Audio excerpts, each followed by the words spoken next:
Good evening po mga sambayan karista, muli tayo nababalik Mang Kelos TV. Naway kahit paano nung nakaraan po ay napakinabangan niyo po yung tip natin na dihadong Sabawani at gayon din naman yung numero 4 BTUs at gayon din naman yung step bell na medyo nadihado pa rin po nung nagdaan 3 araw na pangarera. Naway inyo pong nasundan. Pero sa punto pong ito, akin naman po sa inyong ihatid ang ating mga giya para sa araw na to, Miyerkules, July 31, 2024. Kung saan ito po ay merong 7 pangarera at magsisimula po ng alas 5 ng hapon. Ito po ay mga gabay lamang, akin pong inuulit at inyo pa rin mga kursunadaan siyang masusunod sa dakong huli. Pero sa punto pong ito, atin na pong isa-isahin na po ang ating mga giya. Salamat po. Karera numero 1, start time 5 o'clock p.m. Isang 3-year-old and above maiden race. Start ng winner take all, races 1 to 7, distance 1,400 meters, 9 entries. Dalawang couple di numero 1 at numero 2. Pampremera po natin dito yung kalok numero 8 yung official seal. Napatamayan pumuli ni JMS Torque.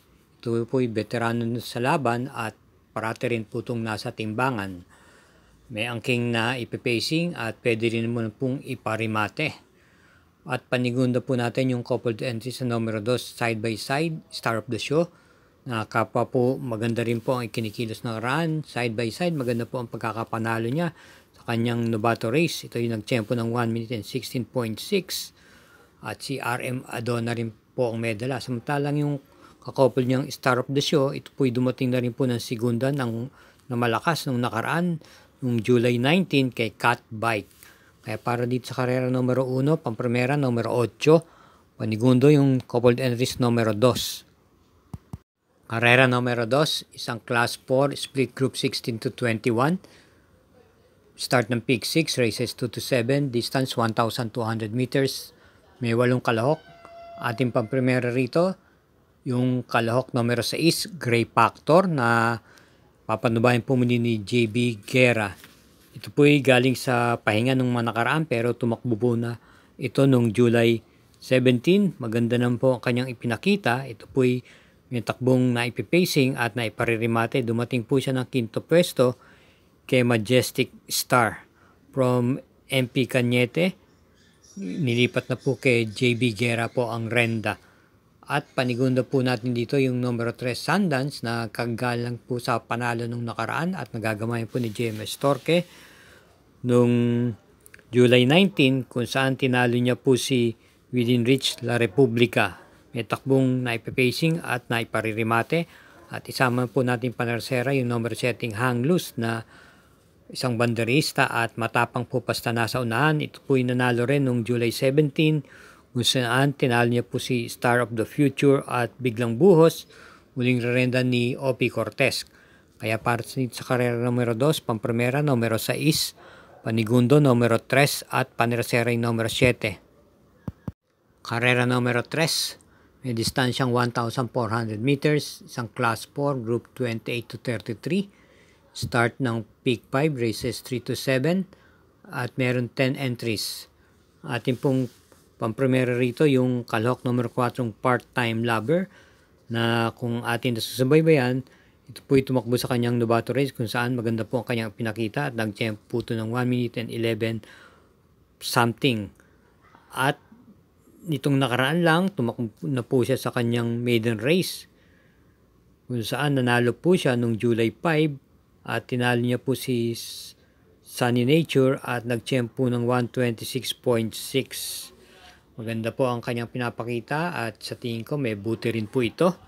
At bilang panigunda po natin, isama po natin yung numero G's Uticus na tersera nung July 21 kay Frontrunner at nung July 40 naman dumating ng segunda kay Shanghai Silk.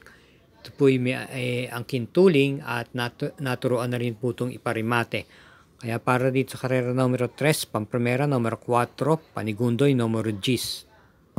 Karera numero 4, start ng peak 4, races 4 to 7, isang class 5, split group 5 for placers, may distansyang 1,200 meters, 8 entries.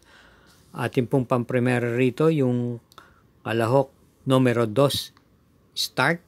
Muling rerenda ng nakakagamay sa kanya si R.M. Del Santos. Ito po isang derimate. Ito po ay tumakbo noong July 21 kung saan dumating lamang po siya ng kwarto pwesto kay kahit sino ka pa. At noong May 10 po, na tersera naman po to kay Mr. Manilineal at The Chosen Ones ng dikit lamang po sa karerang yon. Halos dikit-dikit lang po silang tatlo. May naitala naman po itong panalo nung nanalo po ito ng dihado noong February 2 kung saan tinalo niya po si Maki Boy at Wild Eagle at maganda po ang kanyang tsinempo doon, 1 minute and 15. Panigunan naman po natin dito yung dibanderang numero 6, Den na bagamat hindi po maganda ang pinakita ng nakaraang takbo niyan, July 21, dumating lamang po ng pang-anim matapos bumandera at pangunahan ng karerang iyon. Ito po'y papatnubayan po muli ni I.L. Aguila at may naitala pong panalo noong June 11 kung saan tinalo niya po si Ang Yare. Bilang panersera po natin yung kalahok numero 7, Keep the Shade na may angkin tuling at pwedeng ipacing. Na segunda peso lang po ito noong July 5 kung saan natalo po siya ng photo finish at tinalo lang po ni Ang Yare ng isang leeg. Ito po'y rendan po muli ni JB Guerra na ipipacing at pwede rin pong iuna sa harapan. Kaya para rito sa numero 4, pamprimera numero 2, panigunda numero 6, at panersera numero 7. Paalalang po muli, mga masugid ng subaybay, huwag po tayong makakalimot na mag-subscribe, pakishare na rin po at i-hit po ang like button para sa mga karagdagan mga giya at gayon din ng atin mga race result. Salamat po.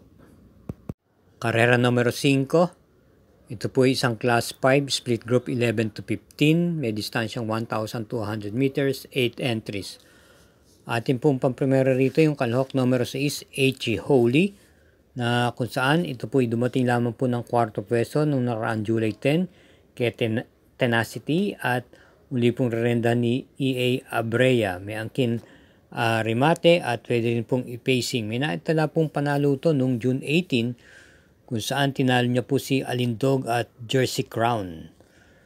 At panigunda po natin dito yung kalahok numero 7, Hot Rod Hearts, na matapos manggaling sa pahinga yung mga nakaraan laban niya ay maganda po ang pinapakita. Dumarating po ito parati nasa timbangan at yung pinakahuli ay kung saan ito po ay natalo lamang po ng nguso sa kabayong iikot lang noong July 14. At siya po'y papatnubayan ngayon ni JT Pabilik.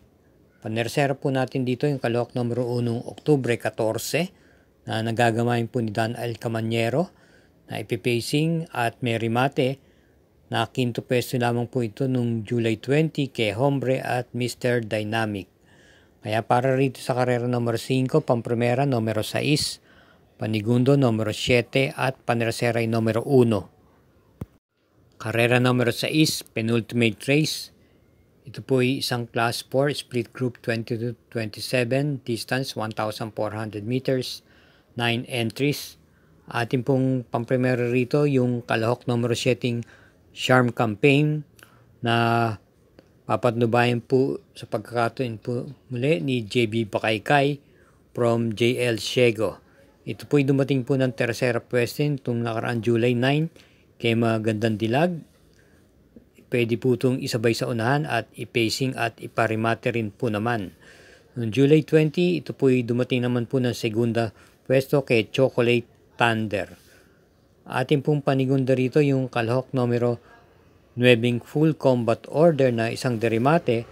Itong July 21, siya po ay hindi gaano kinakitaan ng maganda. Ito yung pampito pwesto lamang po dumating kay Magandang Dilag at muling rerendahan po ni JB Ponce.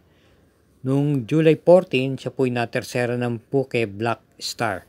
Ating pong panersera rito yung kalahok numero 1, Feel the Burn, na rerendahan po ngayon ni KB Abobo from CL Alvin Kula. Maganda rin po ang kinikilos. Noong July 19, ito po ay dumating ng segunda peso kay Doña Chichay matapos manalo noong July 5 kung saan tinalo niya po si Work From Home at Make a Difference. Kaya para dito sa karera numero 6, pamprimera numero 7, panigundo numero 9, panersera ay numero 1. Karera numero 7, last daily double, para tingnan po ng winner take all, pick 6, pick 5 at gayon din po ng pick 4 at may nakapaloob na super 6. Ito po ay may distansyang 1,400 meters, ang class 5 split group 6 to 10 at binubuo po ng 12 kalahok.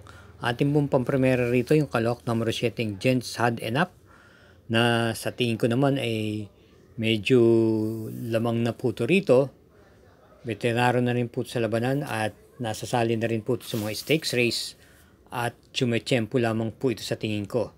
Ito po ipapatnubayan po ni MP Cañete at malamang malyamado po siya rito. Hindi po maganda kanyang tinakbo noong nakaraan noong July 21 kung saan pampito lamang po siya dumating sa isang stakes race. Pinalunan ni Every Sweat Counts na ipipacing at na iparirimate. At noong June 2, siya po na kwarto pwesto kaya ay under oath. Ating pong panigundo rito yung numero 2 Blame the Ghost na natersera naman noong July 20 kay Sultanov. At muling rerendan po ni PM Cabalejo, may takbong pwedeng isabay sa unahan o isunod at iparimate. At bilang panersera, isama po natin numero 1 Himanshi na lehitimong derimate na tersera pwesto naman po ito noong July 17 kay Helgay at muling rerendahan po ngayon ni JB Ponce. Kaya para rito sa karera numero 7, pamprimera numero 7, panigundo numero 12 at panersera ay numero 1. Again, mga sambayanan karerista, thank you for watching at naway matapat pong ating mga giya, ating mga dihado. Huwag niyong kalilimutan pong sundan at hinay-hinay lang po sa ating paglilibang, gayon din pong pakiingatan din po ang ating sarili sa ating pag-uwi. Salamat po at mabalos.